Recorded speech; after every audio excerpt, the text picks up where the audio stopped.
அனைவருக்கும் அன்பான வணக்கங்கள்.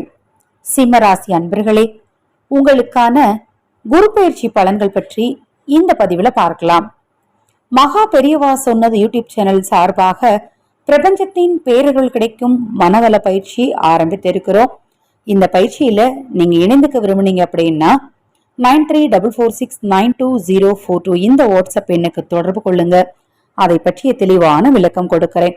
மனசாட்சிக்கு கட்டுப்பட்டவராகவும் எதிலும் தனித்து நின்று போராடி வெற்றி பெறக்கூடிய ஆற்றல் கொண்டவராகவும் விளங்கும் சிம்மராசி அன்பர்களே, சூரியனின் ஆதிக்கத்தில் பிறந்த உங்களுக்கு ஜென்ம ராசிக்கு 5-8க்கு அதிபதியான குரு பகவான் ஜீவனஸ்தானமான 10ஆம் வீட்டில் திருக்கணிதப்படி வரும் 1-5-2024 முதல் 14-5-2025 வரை சஞ்சாரம் செய்ய உள்ளதால் எந்த ஒரு செயலிலும் நீங்கள் சிந்தித்து செயல்பட வேண்டிய நேரமாகும்.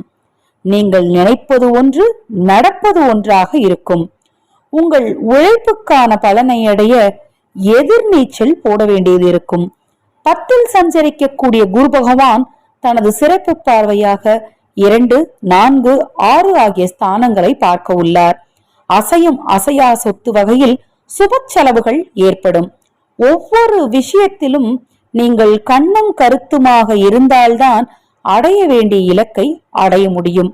தொழில் வியாபாரத்தில் தேவையற்ற நெருக்கடிகள் ஏற்படக்கூடிய நேரம் என்பதால் எந்த ஒரு விஷயத்திலும் ஒரு முறைக்கு பல முறை சிந்தித்து செயல்பட்டால்தான் போட்ட முதலை கூட எடுக்க முடியும். கொஞ்சம் புரிஞ்சுக்கோங்க. வேலையாட்கள் சில நெருக்கடிகளை தருவார்கள் என்பதால் ஒரு சில விஷயங்களில் நீங்கள் நேரடியாக செயல்பட்டால்தான் நிலைமையை சமாளித்து வாடிக்கையாளர்களிடம் நல்ல பெயர் எடுக்க முடியும். நீங்கள் எவ்வளவுதான் சிறப்பாக செயல்பட்டாலும் கூட்டாளிகள் உங்களுக்கு தேவையற்ற இன்னல்களை ஏற்படுத்துவார்கள். ஒரு சிலருக்கு கூட்டாளிகள் அவர்களுடைய பங்கை கேட்டு தொந்தரவு செய்வார்கள். மொத்தத்தில் நான் டிஸ்பிளேல ஏற்கனவே சொல்லிருக்கேன் இல்லையா, கவனம் கவனம் கவனம். தொழில்ல வேலை செய்யற இடத்துல சக ஊழியர்களிடமும் மேல் அதிகாரிகளிடம் கவனமாக இருக்கக்கூடிய நேரம் இது. ரொம்ப ரொம்ப யோசிச்சுதான் எந்த ஒரு காரியத்தையும் செய்யணும். உற்றார் உறவினர்களை முடிந்தவரை அனுசரித்து நடந்து கொள்வது நல்லது. பேச்சால் வீண் பிரச்சனைகள் உண்டாகலாம் என்பதால் பேச்சை குறைத்துக் கொள்வது உத்தமம்.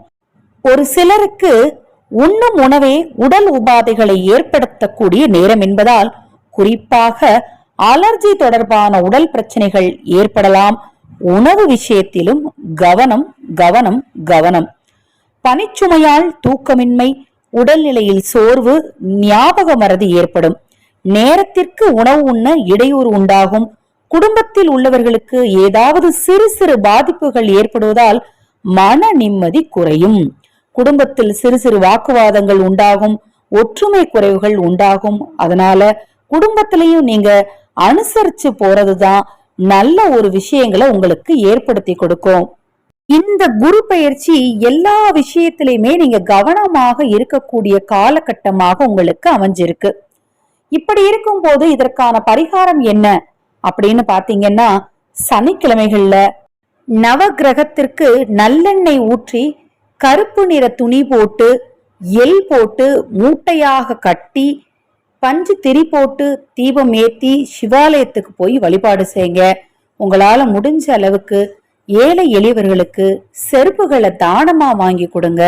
காகத்திற்கு சாப்பாடு வைங்க. விநாயகர் அகவல் படிங்க. உங்களுக்கு வரக்கூடிய பிரச்சனை எல்லாம் நிச்சயமாக நீங்கும்.